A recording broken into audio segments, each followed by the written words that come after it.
Hi Mark, I'm Rachel. My student number is 24. The topic of this speech is the emergent genius of any colonies. The speaker is Deborah Gordon. I'm a junior student in NCUE. I'm going to begin in this speech. I study ants, and this because I like to think about how organizations work, and in particular, how those similar parts of organizations interact to create the behavior of the whole organization. So, and colonies are a good example of an organization like that, and there are many others. The web is one. There are many biological systems like that, brains, cells, developing embryos. There are about 10,000 species of ants. They all live in colonies consisting of one or a few queens, and then all the ants you see working around are sterile female workers. And all ant colonies have in common that there is no central culture.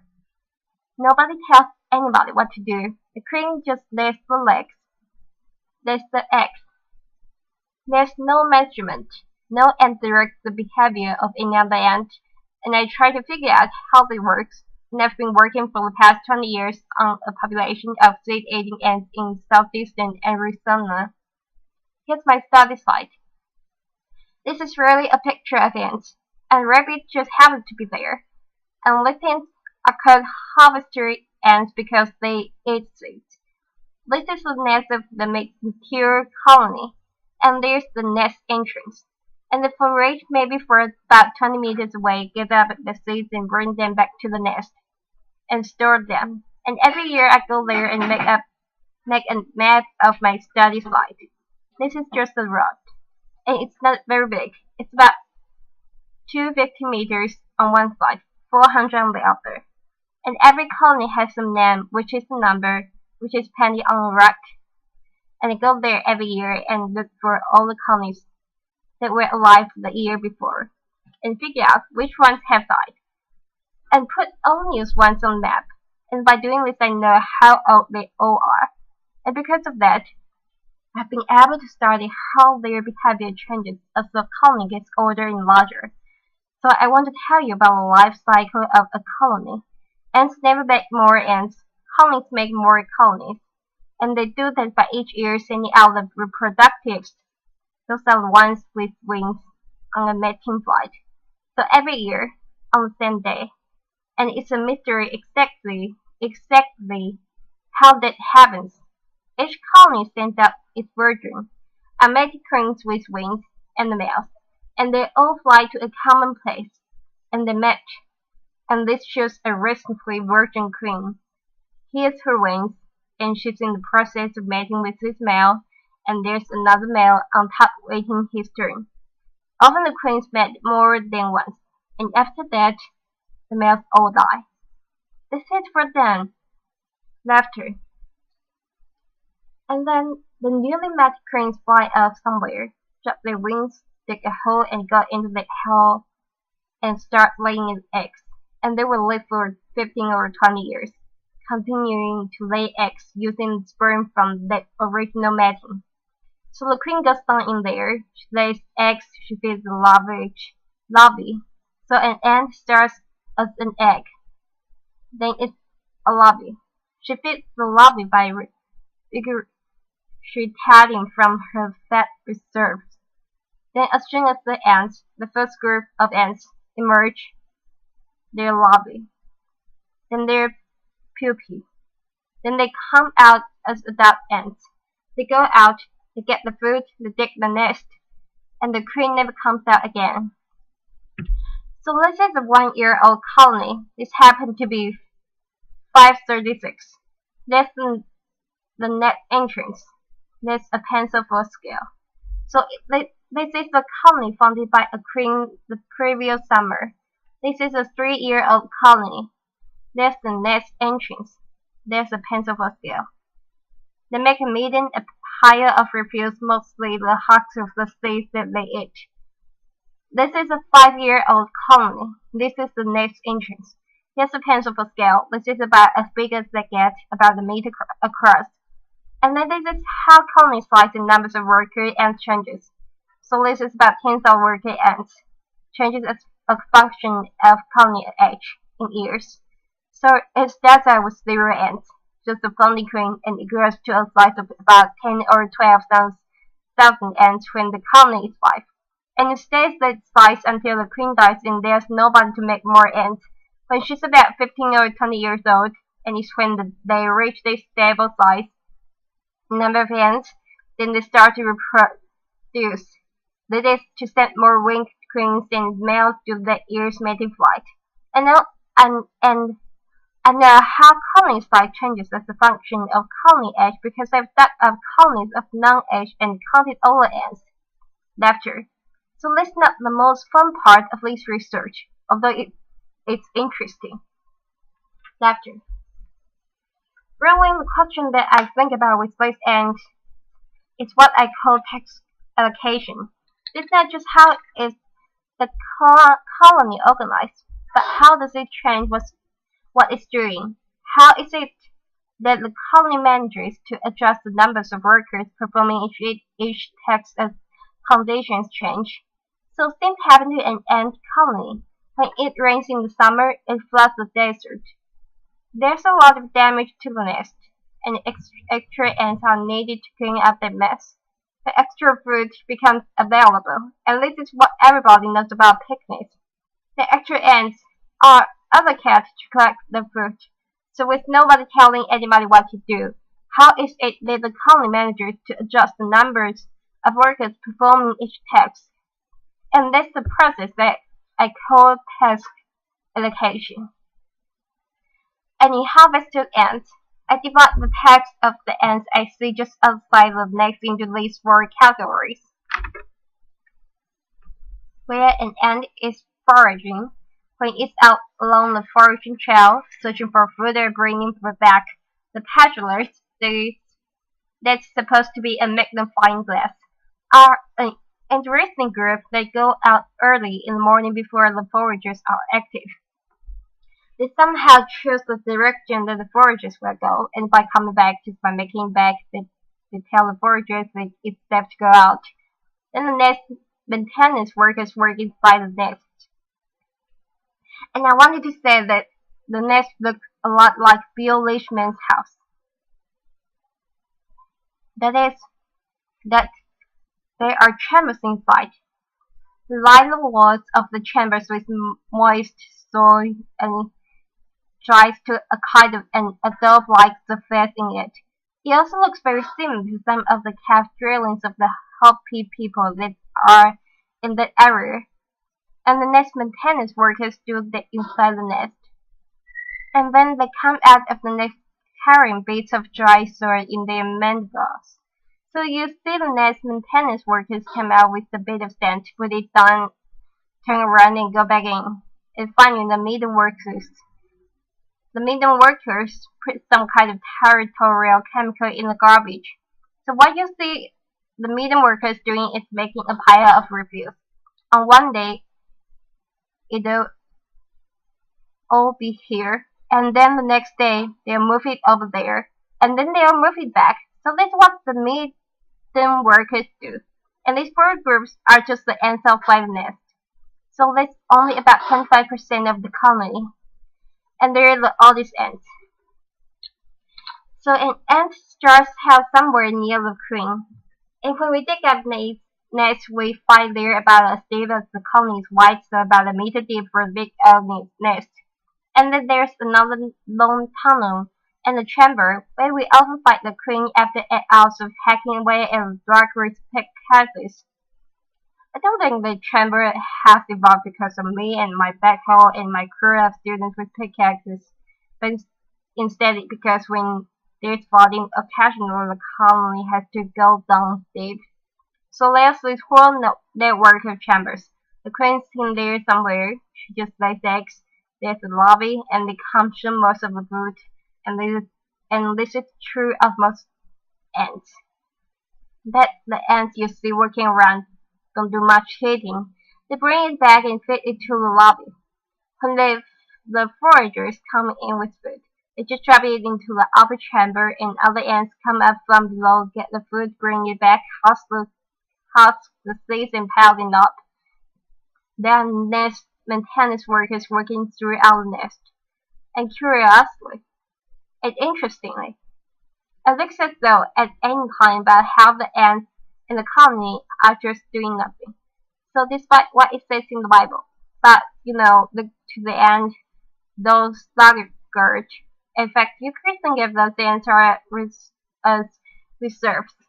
That is to say, if something happened, and I've never seen anything like this happen. But I've only been working for 20 years. If something happened, they might all come out if they were needed. But in fact, mostly they're just hanging around in there. And I think it is a very interesting question. What is there about the way the colony is organized that might give some function to reserve ants who are doing nothing? And they sort of stand as a buffer in between the ants working deep inside the nest and the ants working outside. If you mark ants that are working outside and dig up a colony, you never see them dig down. So what's happening is that the ants work inside the nest when they're younger. They somehow get into this reserve, and then eventually they get recruited to join this exterior workforce. And once they belong to the ants, they work outside. They never go back down. Now ants, most ants including these, don't see very well. They have eyes. They can distinguish between light and dark, and they mostly work by smell. So just to reinforce it, what you might have thought about ant queen isn't true. Even if the queen did have the intelligence to send chemical messages through this whole network of chambers to tell the ants outside what to do, there is no way that such messages could make it in time to see shifts in the allocation of workers that we actually see outside the nest. So it's one way that we know the queen isn't directing the behavior of the colony. So when I first set out to work on task allocation, my first question was, what's the relationship between the ants doing different tasks? Does it matter to the foragers what the nest maintenance workers are doing? Does it matter to the meeting workers what the pastoralists are doing? And I was working in the context of a view of ant colonies in which each ant was somehow dedicated to its task. Some bursting sort of performed independently of the others, knowing its place on the assembly line. And instead, I wanted to ask, how are the different task groups interdependent? So I did experiments where I changed one thing. So if, for example, I created more work for the nest maintenance workers by putting out a pile of toothpicks near the nest entrance early in the morning when the nest maintenance workers are first active. This is what it looks like about 20 minutes later. Here it is about 40 minutes later, and the nest maintenance workers just take all the toothpicks to the outer edge of the nest mound and leave them there. And what I wanted to know was, okay, here's a situation where after nest maintenance workers were recruited, is this going to have any effect on the workers performing other tasks? Then we repeated all those experiments with the ants market. So here's some blue nest maintenance workers, and lately we've gotten more sophisticated and we have this 3-color system, and we can mark them individually so we know which ant is which. We started out with model airplane pen, and then we found these wonderful little Japanese markers, and they work really well. And so just to summarize the result, where it turns out that yes, different types of it are interdependent. So if I change the numbers of performing one task, it changes the numbers performing another.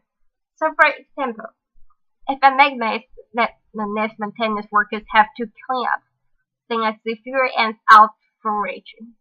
And this was true for all pile-wise combinations of tasks. And the second research, which was surprising to a lot of people, was that ants actually switch tasks.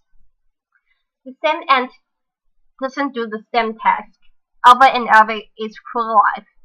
So for example, if I put out extra food, everybody else, the maiden workers stop doing maiden work and go get the food. They became foragers. The next maintenance workers become foragers. The pastoralists become foragers. But not every transition is possible, and that's just how it works. Like I just said, if there is more food to collect, the pastoralists, the maiden work, the next maintenance workers will all change to forage. If there's more patrolling to do, that created a disturbance, so extra patrollers were needed. Next maintenance workers were switched to patrol. But if more next maintenance work is needed, for example, if I put out a bunch of toothpicks, then nobody will ever switch back to nest maintenance. They have to get nest maintenance workers from inside the nest. So foraging eggs also sink, and the ants inside the nest exercise. And finally, it looks like each ant is deciding moment to moment whether to be active or not. So for example, when there is extra nest maintenance work to do, it's not that the foragers switch over. And I know that they don't do that. But the foragers somehow decide not to come out. And here was the most intriguing research, the task allocation. This process changes with colony age, and it changed like this when I do this experiment with older colonies. So once they are 5 years or older, they are much more consistent from one time to another and much more homostatic. The worse thing get, the more I hassle them. The more they act like undisturbed colonies. Whereas the young small colonies, 2-year-old colonies of just 2,000 ants, are much more variable. And the amazing thing about this is that an ant lives only a year. It could be this year or this year. So the ants in the older colony that seem to be more stable are not any older than the ants in the younger colony. It's not due to the experience of older, wiser ants. Instead, something about the organization must be changing as the colony gets older. And the obvious thing that's changing is its size.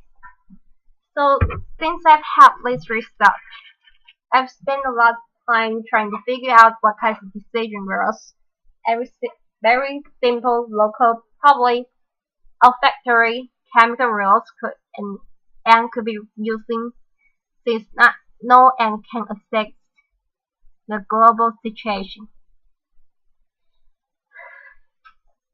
That will have the outcome that I see is predictable dynamics in who does what task, and it will change as the colony gets larger. And what I found out is that ants are using a network of antenna contact.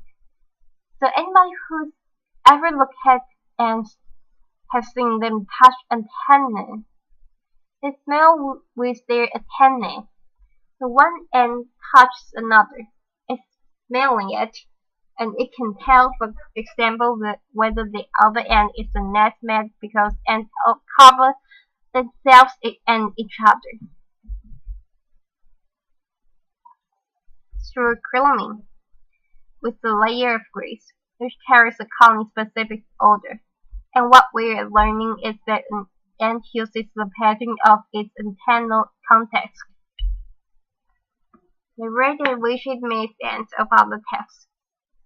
In deciding what to do and so what the message is not any message that they transmit from one ant to another, but the pattern. The pattern itself is a message. And I'll tell you a little bit more about that. But first, you might be wondering, how is it that an ant can tell? For example, I'm a forager. I expect to meet another forager every so often, but if instead I start to meet a higher number of nest maintenance workers, I'm less likely to forage. So it has to know the difference between a forager and a nest maintenance worker. And we've learned that in most species, and I suspect in others as well, these hydrocarbons, this layer of grease on the outside of ants, is different as ants perform different tasks. And with done experiments, they show that that's because the longer an ant stays outside, the more these simple hydrocarbons on its surface change. And so they come to smell different by doing different tasks.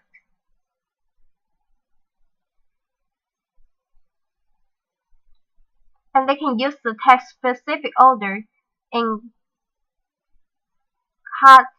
particular hydrocarbons. They can use that in their bird antenna context to somehow keep track of the rate at which they are making ends of certain tasks. And we've just recently demonstrated this by putting a streak of hydrocarbons on little glass beads and dropping the beads gently down into the nest entrance at the right rate. And it turns out the ants will respond to the right rate of contact with the glass bead with hydrocarbon extract on it, similar to contact with real ants. So I want now to show you a bit of film. This will start out, first of all, showing you the nest entrance.